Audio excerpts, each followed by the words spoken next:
আলহামদুলিল্লাহ, কবিতর খাওয়াতে অনেক ভালো লাগে। তো চলেন আজকের ভিডিও শুরু করা যাক। হ্যালো গাইস, আসসালামু আলাইকুম। হোয়াটসঅ্যাপ ভিলেজের পক্ষ থেকে আপনাদের জানাই স্বাগত।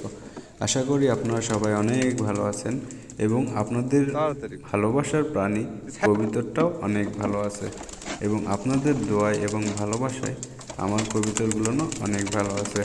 তো এই শীতে আপনাদের কবিতরের কিভাবে যত্ন নেবেন সেই সম্পর্কেই আজকে আমার এই ভিডিও। তো আজকের ভিডিওতে মূলত আমি আমার কবিতর ছেড়ে দেওয়ার দৃশ্য দেখতে পাচ্ছেন।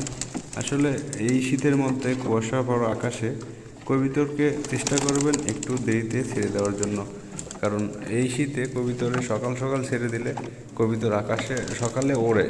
এই ওড়াটা তাদেরকে সর্দিজনিত বা জ্বরজনিত রোগ হতে পারে। তো আপনারা চেষ্টা করবেন একটু দেরিতে কবিতরকে ছেড়ে দেওয়ার এবং চেষ্টা করবেন তাদেরকে যে সকালে পানিটা খাওয়ান সেই পানিটা হালকা কুসুম কুসুম গরম পানি দেওয়ার জন্য। এতে করে কবিতরের সর্দি লাগবে না এবং আপনার কবিতর সুরক্ষিত থাকবে। এবং আপনার খাবারের মধ্যেও কিছু পার্থক্য নিয়ে আসতে পারেন।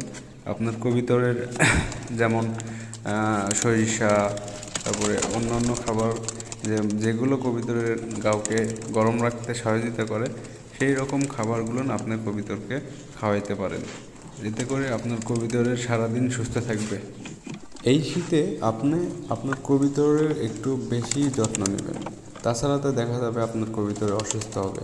আর পারলে কবিতরকে এই শীত শেষ হওয়ার শেষ মুহূর্তে রানীক্ষেতের ভ্যাকসিন করাই নেবেন, তাহলে আপনার কবিতরের যে আপনার রোগ হওয়ার সম্ভাবনা কমে যাবে। তো আজকের ভিডিও আপনাদের কেমন লাগতেছে কমেন্টে জানাবেন এবং আপনার বাসায় কী কবিতর আছে সেটাও আমাকে কমেন্ট করে জানাতে পারেন। তো আজকের ভিডিও যদি আপনাদের ভালো লেগে থাকে তবে প্লিজ আপনাদের কাছে একটা রিকোয়েস্ট থাকবে, সেটা হচ্ছে আমাদের চ্যানেলটা সাবস্ক্রাইব করবেন এবং পাশে থাকা বেল আইকনটি বাজিয়ে দেবেন। কবিতর সম্পর্কিত তথ্য বা টিপস পেতে আমাদের চ্যানেলে সবসময় ভিডিও পাবেন। আশা করি আজকের ভিডিও আপনাদের ভালো লেগেছে। তো সবাই সুস্থ থাকবেন। আল্লাহ হাফেজ।